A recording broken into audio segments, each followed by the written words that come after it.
안녕하세요. 데이업의 황대근입니다. 오랜만에 희소식들이 찾아오고 있습니다. 미국의 뉴스케이 파워발 훈풍부터 이 폴란드 원전 수주 가능성까지 제기가 되면서 이 국내 원전의 대장주인 두산에너빌리티 역시 시장에 관심을 받고 있는 상황입니다. 한편 지금까지 가장 큰 문제였던 이 두산의 합병 이슈, 박가 일가를 향한 다양한 논란들이 있었는데 이 주주이익 보호를 위한 상법이 정부안에 최종 확정되었다는 내용을 통해서 이 합병이 최종 무산되는 거 아니냐? 자, 이러한 기대감도 반영이 되고 있습니다. 과연 들려오는 호재들은 정말 호재인가? 지금부터 함께 보도록 하겠습니다. 우선 최근 들어서 이 외국인의 매수세가 붙어지면서 두산에너빌리티 역시 좋은 흐름세가 유지가 되고 있습니다. 사실 이슈가 끊임없이 나왔었죠. 이 체코 원전 수주의 긍정적인 내용부터 이 두산 합병 이슈로 인한 주가의 제한폭 역시 생기면서 주주분들께서 어려운 시간들을 보내셨을 수밖에 없다고 생각을 합니다. 어쨌든 이 뉴스케일 파워라던가 이 폴란드 원전 수주도 두산이라는 기업 자체 이슈가 해결이 돼야 제대로 된 모멘텀을 받을 수 있기 때문에 이 관련된 이 상법 전부안부터 내용들 보도록 하겠습니다. 지금 보게 되면 이 정부에서 주주익 보호를 위한 상법 개정안을 확정한 상태입니다. 겉으로 보기에는 정부 차원에서 이제 주주를 보호하기 위한 어떤 조치를 취하는 것으로 해석이 될 수도 있고 기대를 한 몸에 받는 것도 사실인 상황인데 이 관련된 내용을 해석할 때 다양한 의견들 역시 존재하는 상황입니다. 현재 노력의 의무가 추가된 상황으로 이사는 직무를 수행할 때 주주의 정당한 이익이 보호되도록 노력해야 한다는 내용인데 이걸로 과연 이 정말 주주이익 보호가 가능할지 의구심 역시 생기고 있는 상황입니다.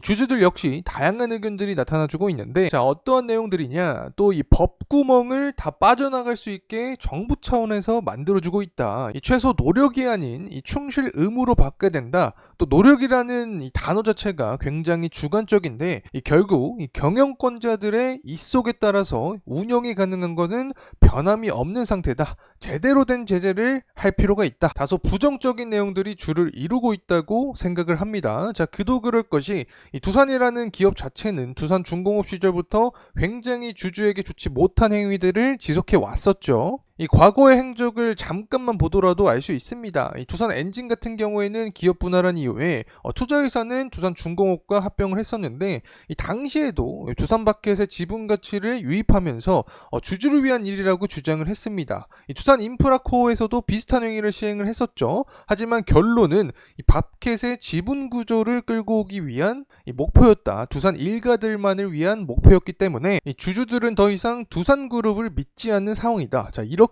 생각을 할 수 있을 것 같습니다. 2019년부터 2021년도 마찬가지입니다. 유상증자와 전환 사채를 반복한 상황이었고 2022년 같은 경우에는 대주주 지분, 블록딜 장외 매각을 하면서 주가 역시 급락했던 모습이 나타났습니다. 23년에는 이제 분식 회계, 그리고 24년에는 밸류업에 위배되는 현재 분할합병 이슈까지 이렇게 두산이라는 기업 자체가 부정적인 이슈가 굉장히 많았기 때문에 정부 차원에서 어떠한 노력을 보여준다라고 하더라도 앞으로 피해갈 구멍은 충분하다. 이 두산은 바뀌지 않을 것이다 라는 내용이 지배적인 상황입니다. 사실 저도 이번 정부 차원에서 노력 자체가 두산의 합병 이슈에는 그렇게 큰 영향을 주진 않을 것 같습니다. 현실적으로 여러분은 어떠한 생각을 갖고 계신지 의견 공유해 주시면 감사하겠습니다. 지금까지 쓴소리를 좀 했기 때문에 그래도 호재성 이슈들도 함께 가져왔습니다.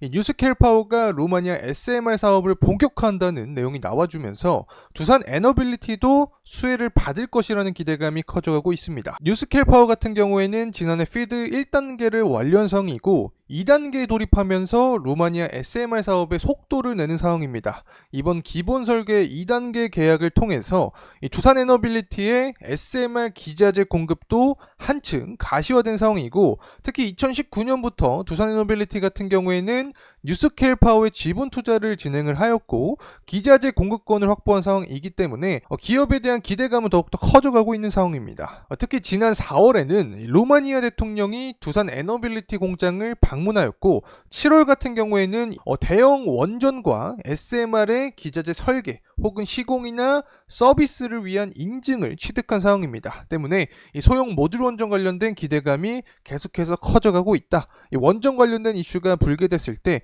두산 에너빌리티가 관련된 시장의 관심도가 증가되고 있는 상황이다. 자, 이렇게 말씀을 드리면 좋을 것 같습니다.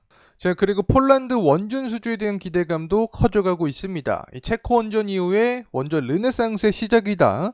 유럽의 문을 열기 시작한다. 이러한 내용들이 나와주면서 방산뿐만 아니라 원전도 폴란드 시장에서의 기대를 걸고 있는 상황인데, 폴란드 같은 경우에는 현재 가동 중이거나 건설 중인 원전은 없는 상황입니다. 하지만 향후 원전 도입에 굉장히 적극적인 모습을 보여주고 있고, 특히 한국이 수주를 추진하고 있는 이 퐁투누프 원전 프로젝트의 경우에는 현재 폴란드 내에서 부지조사와 예산 추산이 이루어지고 있는 상황입니다. 연말까지 기본 계획 수립과 타당성 조사를 하고 나서 본계약의 결정을 예정을 하고 있다. 기대감이 커져가고 있다. 자, 이렇게 생각하면 좋을 것 같습니다. 지난 과거를 좀 돌이켜보게 되면 산업통상자원부에서 이 폴란드 MOU 체결을 했었죠. 당시 내용은 이 퐁투누프 현지 화력발전소를 폐기한 다음에 인근 지역에 40조 원 규모의 APR 1400 원전 2기에서 4기를 건설한다는 내용이었습니다. 자, 이때 이 한국 기업들이 주요 에너지 기업 벤더 등록이 필요하다고 한 상황이기 때문에 추후에 입찰 참여 가능성과 수주의 가능성 기대감까지 커지고 있는 상황이다. 자, 이렇게 생각하면 좋을 것 같습니다. 자, 하지만 마냥 긍정적인 내용들만은 나와주는 것 같진 않습니다. 이번 체코 원전도 덤핑 수주에 대한 논란이 굉장히 컸었죠. 적자를 봐가면서 돈을 줘가면서 체코 원전 수주를 따냈다. 결국에 돈은 다 웨스팅하우스가 가져간다. 자, 이런 논란이 많았는데 폴란드도 마찬가지인 여론이 생기고 있습니다. 이 체코 원전에 이어서 덤핑 수주를 의심할 수밖에 없다. 웨스팅하우스는 돈을 앉아서 벌고 우리나라는 뭐 하는 거냐? 자, 이러한 부정적인 내용도 나와주고 있고 긍정적인 측면도 주장이 되고 있습니다. 좋은 이야기가 맞다. 사전에 벤더들만 참여 가능한 이 자재 공급자 경쟁에서 참여 가능하게 지속적으로 관리를 해야 되고, 이번에는 이제 마이너스가 될 만한 옵션은 없을 것이다. 이 폴란드의 원전 수주 하나에도 다양한 입장 차이가 지속적으로 존재를 하고 있는 상황입니다. 자, 여러분은 폴란드 원전 수주에 대해서 어떻게 생각하시는지 의견을 공유해 주시면 감사하겠습니다. 자, 이렇게 두산 에너빌리티의 최근 나온 중요한 이슈들 함께 살펴보는 시간이었습니다. 사실 원전은 관련된 의견 차이가 굉장히 크죠. 이번 체코 원전 수주만 하더라도 탈원전 이후에 다시금 원전 르네상스가 시작되는 계기다. 정말 좋은 결과다라는 내용도 있고, 아니다. 덤핑 수주고 돈도 못 버는 수주를 도대체 왜 하는 거냐? 자, 이러한 내용도 생기는 것처럼 입장차마다 다른 의견이 생길 수밖에 없는데, 자, 이 부분은 폴란드 원전까지 확장이 되고 있는 상황입니다. 과연 여러분은 원전 수주에 대해서 어떠한 입장을 갖고 계신가요? 한편 이번에 주주익보상법 정말 주주를 위한 법이 맞는지, 아니면 겉으로 보여주기 위한 형식인지, 제대로 된 효과를 미치면서 두산이라는 기업의 신뢰도가 다시금 상승할 수 있게 되는 계기가 될 수 있을지 여러분의 의견을 공유해 주시면 감사하겠습니다.